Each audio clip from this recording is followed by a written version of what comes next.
Tuhan bersamamu dan bersama rohmu. Inilah Injil Yesus Kristus menurut Matius. Dimuliakanlah Tuhan. Sekali peristiwa datanglah kepada Yesus beberapa orang Farisi dan ahli Taurat dari Yerusalem.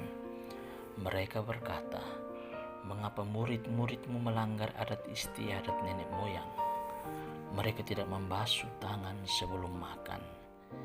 Yesus selalu memanggil orang banyak dan berkata kepada mereka, "Dengarkan dan camkanlah, bukan yang masuk ke dalam mulut yang menajiskan orang, melainkan yang keluar dari mulut, itulah yang menajiskan orang."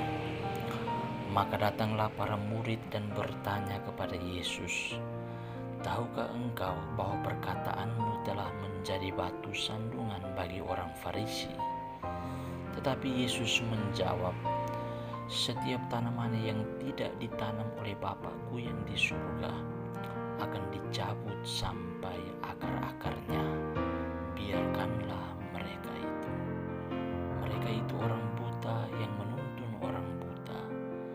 Jika orang buta menuntun orang buta, pasti keduanya jatuh ke dalam lubang."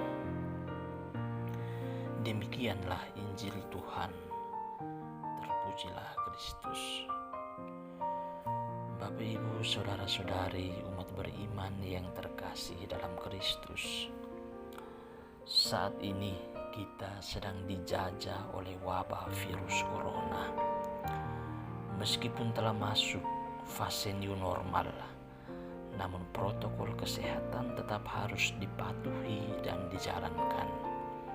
Salah satu protokol yang diwajibkan adalah mencuci atau membasuh tangan.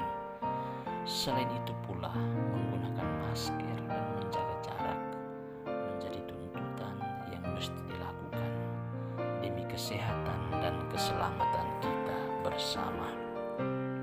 Saudara-saudariku yang terkasih, dahulu kala membasuh tangan sudah biasa dilakukan karena telah menjadi aturan hidup ketika hendak beribadah. Cuci tangan bukan soal kesehatan, tetapi sudah menjadi ritual keagamaan untuk mencucikan diri. Tidak mencuci tangan berarti najis. Seperti halnya kalau orang mau berdoa, harus mencuci anggota badan supaya suci dan bersih. Kebersihan dan kesucian dituntut bagi orang yang beribadah kepada Allah. Bahkan dikatakan bahwa orang yang tidak mencuci tangan sebelum makan disamakan dengan orang yang bersinah dengan pelacur. Membasuh tangan juga menjadi tanda tidak bersalah, dan hal ini juga dibuat oleh Pontius Pilatus yang merasa tidak bersalah dengan kematian Yesus. Ia membasuh tangannya di tengah orang banyak. Saudara-saudariku yang terkasih, dalam tradisi Yahudi, pembasuhan tangan tidak sekedar untuk kesehatan, tetapi sudah menjadi ritual aturan yang mengikat. Dan dari dasar inilah, maka orang-orang Farisi mempersoalkan kepada Yesus. Mereka mempertanyakan murid-muridnya yang melangkahi tradisi orang-orang Yahudi dengan tidak mencuci tangan sebelum makan. Yang dimaksudkan bukanlah pencucian tangan biasa dengan tujuan kesehatan, melainkan sesuatu yang bersifat ritual. Sebab orang-orang Farisi dan Yahudi tidak makan sebelum mencuci tangan mereka sampai ke siku. Saudara-saudariku yang terkasih, namun pandangan Yesus berbeda dengan orang-orang Farisi. Dengarkan dan camkanlah, bukan yang masuk ke dalam mulut yang menajiskan orang, melainkan yang keluar dari mulut, itulah yang menajiskan orang. Di sini Yesus dengan tegas menjelaskan bahwa bukan tindakan lahiriah atau yang nampak dari luar yang bisa menajiskan orang, tetapi apa yang keluar dari seseorang itulah yang menajiskannya. Pikiran kotor, niat jahat, tutur kata yang buruk, dan perilaku yang tidak baik kepada sesama, itulah yang bisa menajiskan orang. Bukan karena tidak mencuci tangan, bukan karena tidak membasuh kaki, bukan karena tidak mencuci muka, lalu kemudian orang menjadi najis. Itu tidak dimaksudkan demikian. Yesus meluruskan pandangan ini dan memberi sebuah arti yang sama sekali baru dalam perspektif rohani. Menurut Yesus, makanan yang dimakan dengan menggunakan tangan yang tidak dicuci sesungguhnya tidak mempengaruhi kerohanian seseorang.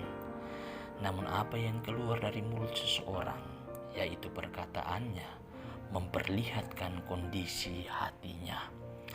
Apa yang keluar dalam wujud tindakan pun memperlihatkan hati orang. Yesus ingin agar hati kita suci, perkataan kita suci, dan tindakan kita suci. Dan inilah pula yang kemudian diteladani oleh Santo Yohanes Maria Vianney yang kita peringati pestanya hari ini. Dia adalah seorang pastor dari Ars. Sejarah hidupnya dipenuhi dengan dinamika kehidupan yang tidak gampang. Perjuangannya menjadi imam tidak gampang.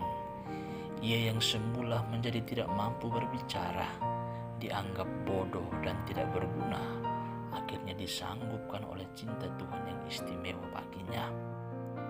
Akhirnya ia menjadi pastor yang hebat. Ia dikenal dengan khotbahnya yang menarik serta perilakunya yang baik kepada sesama. Ia berkembang secara spiritual dalam hidup doa dan menjadi suri teladan bagi yang lain. Ia adalah pastor yang terberkati dan menjadi santo pelindung dari para imam. Saudara-saudariku yang terkasih dalam Kristus Tuhan, maka marilah kita memohonkan bantuan doa Santo Yohanes Maria Vianney agar kita pun boleh memiliki hati dan sikap yang baik dan bersih, yang sungguh berkenan kepada Tuhan. Semoga Tuhan memberkati kita dan Bunda Maria mendoakan kita. Amin.